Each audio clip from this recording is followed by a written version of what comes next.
അമേരിക്കയും ഇസ്രായേലും ഇറാനെതിരെ സംയുക്ത സൈനിക നീക്കം ആരംഭിച്ചതോടെ പശ്ചിമേഷ്യൻ വ്യോമമേഖല യുദ്ധക്കളമായി. സുരക്ഷാ കാരണങ്ങളാൽ ശനിയാഴ്ച മാത്രം 410 വിമാന സർവീസുകൾ റദ്ദാക്കിയതായി വ്യോമയാന മന്ത്രാലയം അറിയിച്ചു. സംഘർഷം തുടരുന്ന സാഹചര്യത്തിൽ ഇന്ന് 444 വിമാനങ്ങൾ കൂടി റദ്ദാക്കിയേക്കും. മേഖലയിൽ വ്യോമപാതകൾ അടച്ചതോടെ ഇന്ത്യയിൽ നിന്നുള്ള വിമാന സർവീസുകളും പൂർണ്ണമായും തടസ്സപ്പെട്ടിരിക്കുകയാണ്. യുദ്ധം രൂക്ഷമായതോടെ എയർ ഇന്ത്യ, ഇൻഡിഗോ തുടങ്ങിയ പ്രമുഖ ഇന്ത്യൻ വിമാന കമ്പനികൾ പശ്ചിമേഷ്യൻ രാജ്യങ്ങളിലേക്കുള്ള സർവീസുകൾ താൽക്കാലികമായി നിർത്തിവെച്ചു. ഇന്ത്യയിൽ നിന്ന് ഇസ്രായേലിലെ ടെൽ അവീവയിലേക്ക് പുറപ്പെട്ട എയർ ഇന്ത്യ വിമാനം പാതി വഴിയിൽ നിന്ന് തിരിച്ചിറക്കി. പശ്ചിമേഷ്യൻ രാജ്യങ്ങളിലൂടെയും പേർഷ്യൻ ഗൾഫ് മേഖലയിലൂടെയുമുള്ള യാത്ര ഒഴിവാക്കാൻ Indian civil aviation directorate general കർശന നിർദ്ദേശം നൽകി. സിറിയൻ, യമൻ വ്യോമപാതകൾ നേരത്തെ തന്നെ അപകട മേഖലയായി പ്രഖ്യാപിച്ചിരുന്നു. ലോകത്തെ ഏറ്റവും ഉയരം കൂടിയ കെട്ടിടമായ ബുർജ് ഖലീഫയ്ക്ക് സമീപം സ്ഫോടനം നടന്നതായി റിപ്പോർട്ട്. കെട്ടിടത്തിന് സമീപം സ്ഫോടനവും പുകയും ഉയരുന്ന വീഡിയോ പുറത്തുവന്നു.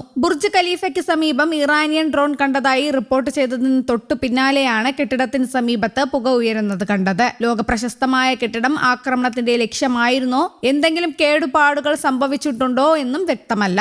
നഗരത്തിന്റെ മറ്റു ഭാഗങ്ങളിൽ സ്ഫോടനങ്ങൾ മുഴങ്ങിയതിനാൽ കെട്ടിടത്തിൽ നിന്ന് നേരത്തെ തന്നെ ആളുകളെ ഒഴിപ്പിച്ചിരുന്നു. ദുബായിയുടെ ഹൃദയഭാഗത്ത് 828 മീറ്റർ ഉയരത്തിൽ സ്ഥിതി ചെയ്യുന്ന ബുർജ് ഖലീഫയ്ക്ക് ഏകദേശം $1.5 ബില്യൺ വില വരും. ദുബായ് നഗരദൃശ്യവും അറേബ്യൻ ഗൾഫും കാണാൻ കഴിയുന്ന ഈ ഭീമൻ കടഞ്ഞ 124, 125, 148 നിലകളിലെ നിരീക്ഷണ റെഡുകളിലേക്ക് എല്ലാ വർഷവും ദശലക്ഷക്കണക്കിന് സന്ദർശകരാണ് എത്തുന്നത്. കെട്ടിടത്തിന്റെ ഡെവലപ്പറായ MR പ്രോപ്പർട്ടീസിനായി ഏകദേശം $1.5 ബില്യൺ എൻഷ്വർ ചെയ്തിട്ടുണ്ട്. പുറമെ അപ്പാർട്ട്മെന്റുകൾ, ഹോട്ടൽ, ഇന്റീരിയറുകൾ, ഓഫീസുകൾ എന്നിവ അവയുടെ ഉടമകൾ പ്രത്യേകം ഇൻഷ്വർ ചെയ്തിട്ടുണ്ട്. ഇറാന്റെ ഡ്രോൺ ആക്രമണത്തിൽ ദുബായിയുടെ അഭിമാന സ്തംഭമായ ബുർജ് അൽ അറബിൽ തീപിടുത്തം ഉണ്ടായി. ദുബായ് വിമാനത്താവളവും ജബൽ അലി തുറമുഖവും ആക്രമിക്കപ്പെട്ടു. ബഹ്റൈൻ അന്താരാഷ്ട്ര വിമാനത്താവളം ആക്രമിച്ചെന്ന റിപ്പോർട്ടും പുറത്തുവരുന്നു. ദുബായ് വിമാനത്താവളത്തിലെ 4 ജീവനക്കാർക്ക് ആക്രമണത്തിൽ പരിക്കേറ്റു. ഇവരെ ആശുപത്രിയിലേക്ക് മാറ്റി. അതേസമയം UAEയിൽ ഇറാൻ അതിശക്തമായ ആക്രമണമാണ് അഴിച്ചുവിടുന്നത്. 137 മിസൈലുകളും 209 ഡ്രോണുകളും ഇതുവരെ ഇറാൻ UAEക്ക് നേരെ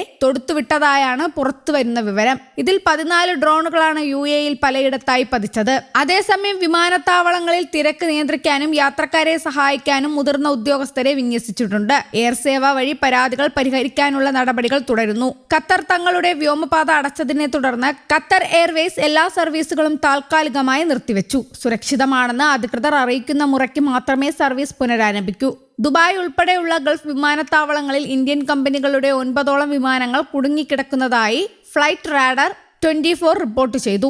ഇന്ത്യയുടെ രാജ്യാന്തര വിമാന ഗതാഗതത്തിന്റെ 29% UAE വഴിയാണ് നടക്കുന്നത്. അതിനാൽ ഈ നിയന്ത്രണങ്ങൾ വിമാന കമ്പനികളെയും യാത്രക്കാരെയും വലിയ തോതിൽ ബാധിച്ചിട്ടുണ്ട്. അതേസമയം കുവൈറ്റ് അന്താരാഷ്ട്ര വിമാനത്താവളം ഇറാൻ ആക്രമിച്ചു. ജീവനക്കാർക്ക് പരിക്കേറ്റതായാണ് ഇവിടെ നിന്ന് ലഭിക്കുന്ന വിവരം. എത്ര പേർക്ക് പരിക്കേറ്റു എന്നടക്കം വിശദമായ വിവരങ്ങളൊന്നും ലഭ്യമായിട്ടില്ല. എന്നാൽ ആക്രമണം നടന്നതായി കുവൈറ്റ് അറിയിക്കുന്നുണ്ട്. ഡ്രോൺ ആക്രമണം നടന്നതായാണ് കുവൈറ്റ് അറിയിക്കുന്നത്. ജീവനക്കാർക്കേറ്റ പരിക്ക് സാരമുള്ളതല്ലെന്നാണ് ഔദ്യോഗിക വിശദീകരണം. ഇറാന്റെ ഭാഗത്തു നിന്ന് റിയാദിലും കിഴക്കൻ മേഖലയിലും നടന്ന ആക്രമണത്തിന് ന്യായീകരണമില്ലെന്ന് സൗദി അറേബ്യ കുറ്റപ്പെടുത്തി.